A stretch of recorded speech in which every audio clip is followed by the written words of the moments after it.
English Leap Podcast. From Speak English with Class. Hey, English learners. Welcome back to the English Leap Podcast, your cozy place to learn easy English through real-life conversations and improve your life at the same time. I'm Anna. And I'm Jake. And yes, we are very happy you pressed play, even if you are listening in a room you do not want anyone to see.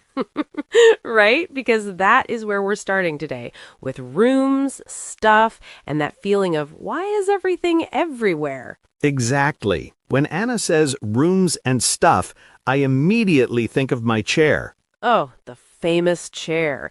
Is it still a normal chair or is it a part-time wardrobe now? Full-time wardrobe. That poor chair has not seen daylight in months. I knew it, and I am sure someone listening just looked at their own chair. Yeah, if your chair is also carrying your clothes, don't worry, you are in the right episode. And it is not just the room, right?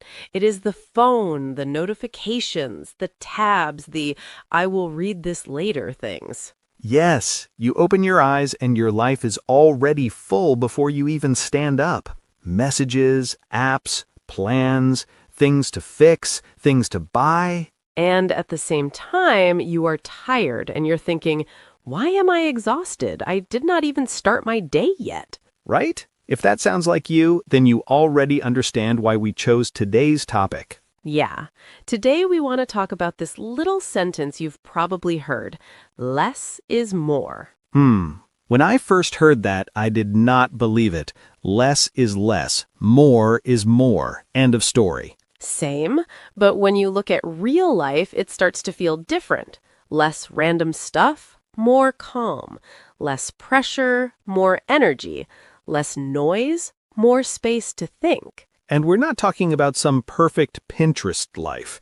We're talking about normal people like us, like you, trying to make a bit of space in a world that keeps telling us to add more. So in this episode, we just want to sit and talk like two friends. Why we always want more, how that more can make us heavy and stressed, and how choosing a little bit less can actually feel like more freedom and more peace of mind. And while we talk, you are not just listening to ideas. You are also getting real conversation English that you can use when you talk about your room, your money, your time, your phone, your stress, and even your study habits. And we will do all of this in English you can actually use. This is a B2 level episode. So the language will be richer and more natural, but we will still speak clearly, repeat important ideas, and when a new word from our word tour appears for the first time, one of us will quickly explain it in simple language. If you are a strong B1 listener, you can still stay with us. Some parts may feel challenging, but that is good. You can always listen again, and you will catch more each time. And later in this episode, we will also have a calm word tour, where we slow down and look at some powerful words and phrases from today. Yeah, we will explain them clearly and give you examples so you can actually use them in your own life. But before we jump into the deep part, one small favor. If you enjoy learning and thinking with us, please like this episode, subscribe to the channel, and share it with one friend who always says, I need to clean my room, but somehow never starts. Right. Your every like, comment, and share helps more learners find the English Leap podcast and tells YouTube this is good for people who want real English and real change. And we really want to hear from you in the comments. Yeah, answer 2 questions for us. First question, when you look at your room and your phone right now, do you feel more like a minimalist or more like a storage unit person? And second question, what is one thing you want to cut back on this month? It could be online shopping, scrolling, late night snacks, saying yes to every plan, anything. Just one thing. You can write something like, storage unit, I want to cut back on late night scrolling. Or, almost minimalist, I want to cut back on buying things I do not really need. Yeah, we read your comments, and they really help us understand what your life looks like and what kind of episodes you need from us. All right, so let's start with you, listening right now. Imagine tomorrow morning. Your alarm rings, you open your eyes, and before you even move, your brain is already full. Messages, reminders, things to do, things to fix, things to buy. If that scene feels a little too familiar, this episode is for you. So let's talk about the first big question. Yeah, because if simple, quiet moments feel so good, we have to ask, Why do we still keep chasing more and more? let's start right there, because this is the strange thing, right? Yeah, for me, one big reason is comparison. Same. You see what your friends have, you see what people post online, and suddenly your normal life feels small, not enough. Maybe you know that feeling. Your day was fine. And then you open Instagram and suddenly your life looks boring in your own eyes. And without thinking, you start to buy, plan, and say yes to things, not because you really want them, but because you want to keep up with other people. Keep up with means you try to stay on the same level as someone else. Same phone, same clothes, same lifestyle. Yeah, your friend gets a new phone, you are like, I am happy for you. And also, I hate my phone now. Yes, and it is not only phones. It's travel, restaurants, clothes, even hobbies. We live in a very strong consumerism culture. Consumerism is this lifestyle where the main answer to every feeling is buy something. You are sad? Buy something. You are happy? Buy something. You are bored? Definitely buy something. And at first, it feels fun. It really does. New things give a small hit of excitement. But when you repeat it again and again, you do not feel full, you feel overwhelmed. Overwhelmed means there's too much information, too many choices, too many things to manage. Your brain feels heavy and tired. I had this with clothes. I remember one morning I was late and I stood in front of my wardrobe thinking, I have nothing to wear, while looking at 100 things. Oof, that classic line. I realized I was not suffering from nothing to wear. I was suffering from too many decisions. So maybe that's our first idea. We keep wanting more because the world pushes us to compare and buy. But in the end, more often becomes too much, and that too much turns into stress. And then there is this word I really like for that. Clutter. Yeah, that is a big one. Clutter is when you have too many things in one space, so it looks messy and crowded. Not dirty exactly, just full. Yes. Think about your desk, your bag, your photo gallery. It is not one big disaster. It is a lot of small things that never really have a home. And the difficult part is, clutter is not just in the room. It moves into your mind. Yeah, it's like your brain also has a room. There is a floor for worries, a table for notifications, a chair for other people's problems, and slowly everything gets covered. My brain definitely has a chair with a pile of, I'll do it later. Same.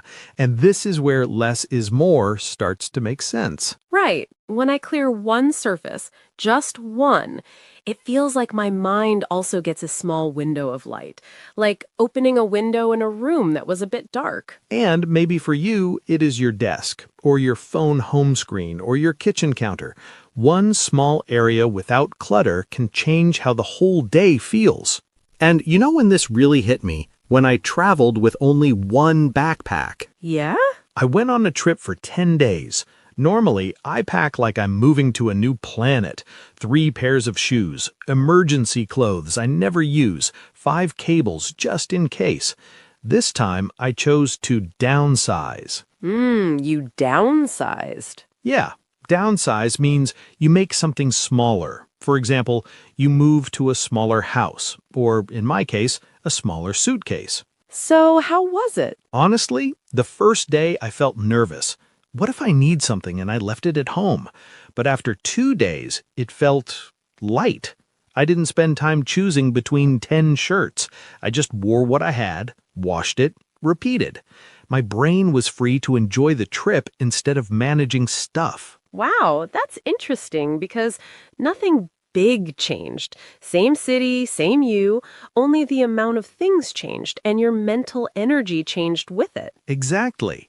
It felt like for once my things were working for me, not the other way around. See, maybe you had a similar moment. Staying in a hotel room or a small Airbnb where you only have a few things, somehow you feel more relaxed than in your own, bigger, messier room. Yeah, you go home, open your door, look at all your stuff and think, who invited all of you?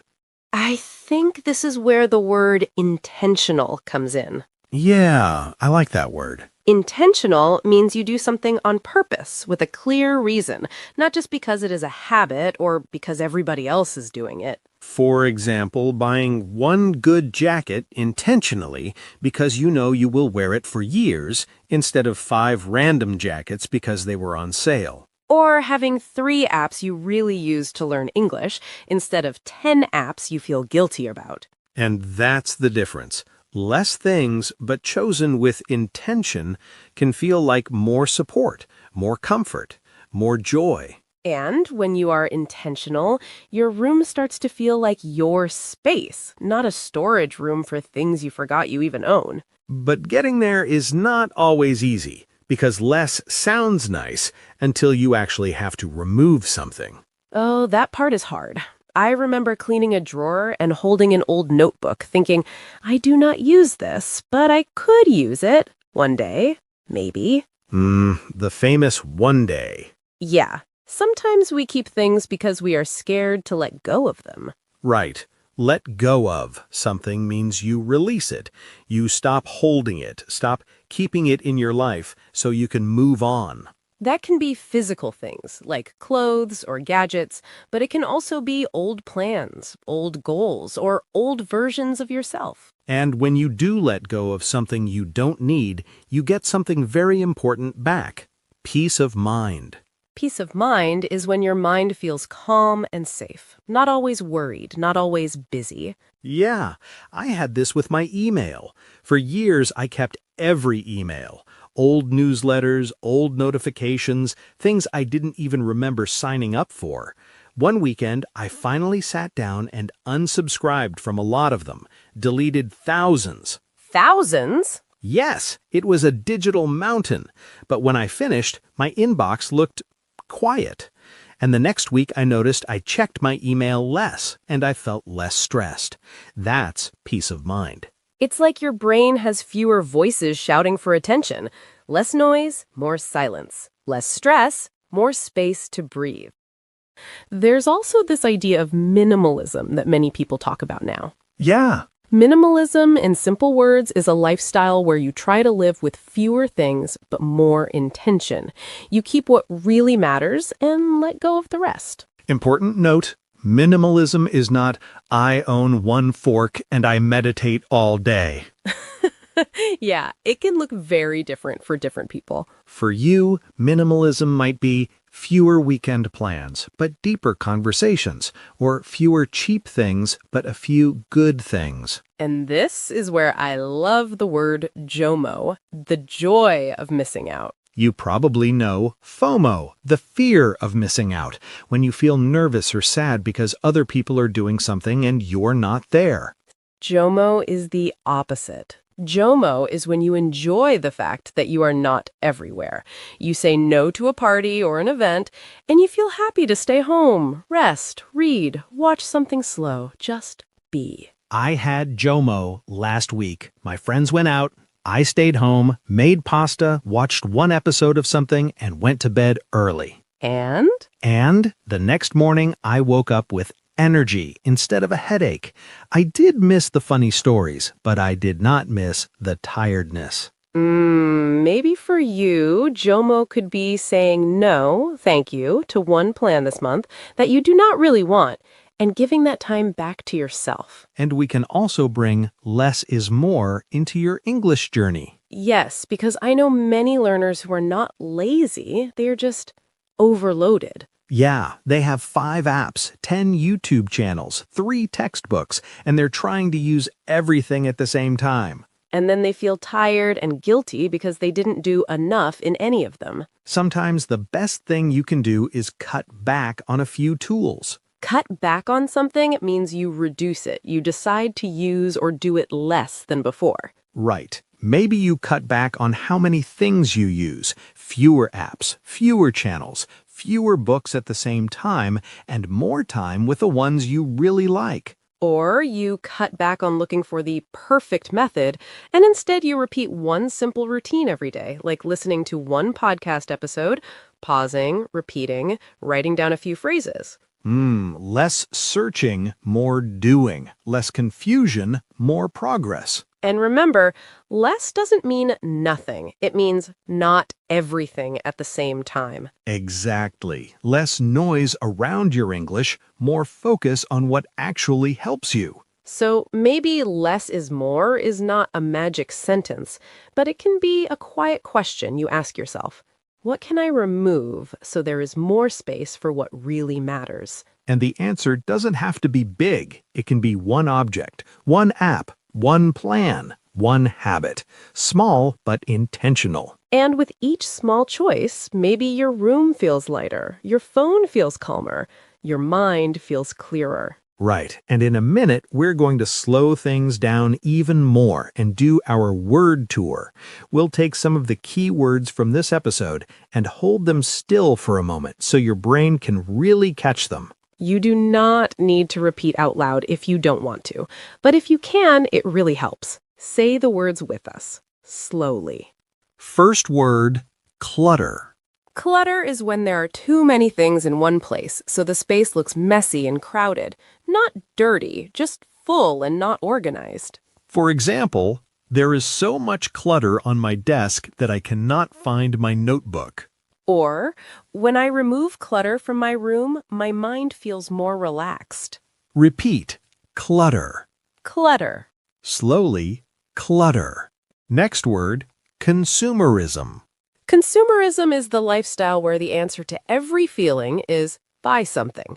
You feel bored, sad, happy, stressed, and you solve it by shopping. For example, consumerism makes us believe we always need the newest version of everything. Or, I am trying to step back from consumerism and enjoy simple things more. Repeat, consumerism. Consumerism. Slowly, consumerism. Third word, downsize. Downsize means to make something smaller. It can be your home, your suitcase, or the number of things you own. For example, they decided to downsize and move to a smaller apartment. Or, on my last trip, I downsized to one backpack and felt much lighter. Repeat, downsize. Downsize. Slowly, downsize. Next word, intentional. Intentional means you do something on purpose with a clear reason, not by accident or just because everyone else does it. For example, I want to be more intentional about what I buy. Or, she was intentional with her time and said no to plans that drained her energy. Repeat, intentional. Intentional. Gently, intentional. Next word, overwhelmed. Overwhelmed means there is too much to handle, too many tasks, thoughts, or emotions, so you feel heavy and stressed. For example, he felt overwhelmed by all the emails and messages. Or, when my room is messy, I get overwhelmed and do not know where to start. Repeat, overwhelmed. Overwhelmed. Slowly, overwhelmed. Next phrase, peace of mind. Peace of mind is a calm, safe feeling inside. You feel okay, not always worrying, not always stressed. For example, having some savings in the bank gives her peace of mind. Or, a simple, clean room can give you peace of mind. Repeat, peace of mind. Peace of mind. Gently, peace of mind. Next phrase, keep up with. To keep up with someone means to try to stay at the same level as them. Same things, same lifestyle, same speed. For example, he bought a new phone just to keep up with his friends. Or, Trying to keep up with everyone online can make you feel tired and unhappy. Repeat. Keep up with. Keep up with. Next phrase. Cut back on. Cut back on means to reduce it, to do it less or use it less than before. For example, I want to cut back on online shopping this month. Or, she cut back on social media and felt more present in real life. Repeat. Cut back on. Cut back on. Gently. Cut back on. Next phrase. Let go of. Let go of something means to release it, to stop holding it or keeping it in your life so you can move forward. For example, he decided to let go of clothes he never wore. Or, sometimes you have to let go of old plans that do not fit your life anymore. Repeat. Let go of. Let go of. Slowly. Let go of. Last word. JOMO. JOMO means joy of missing out. It is when you feel happy to not join everything, to stay home or rest instead of going to every event. For example, I felt pure JOMO when I canceled the party and stayed home with a book. Or choosing JOMO sometimes can protect your energy. Repeat. JOMO. JOMO. Gently. JOMO. So that was our word tour for today. You don't have to remember every word perfectly right now. It's enough if one or two of them stayed with you. And if one of them really connects with your life, use it. Say it in your head. Write it down. Try it in a sentence later today. Because sometimes one new word and one small change are already a lot. Yeah, less pressure, more progress. Less noise, more peace of mind. And maybe tonight, when you look at your room or your phone, you'll remember this and choose one tiny less. Just one. And if you do, tell us in the comments what you changed. We would really love to read it. Thank you for spending this time with us and for taking care of your English and your life at the same time. This is Anna. And this is Jake. And you have been listening to the English Leap podcast. Bye. Your progress doesn't end here. To continue advancing your English skills, click on the next video or explore the additional videos we've thoughtfully selected for you.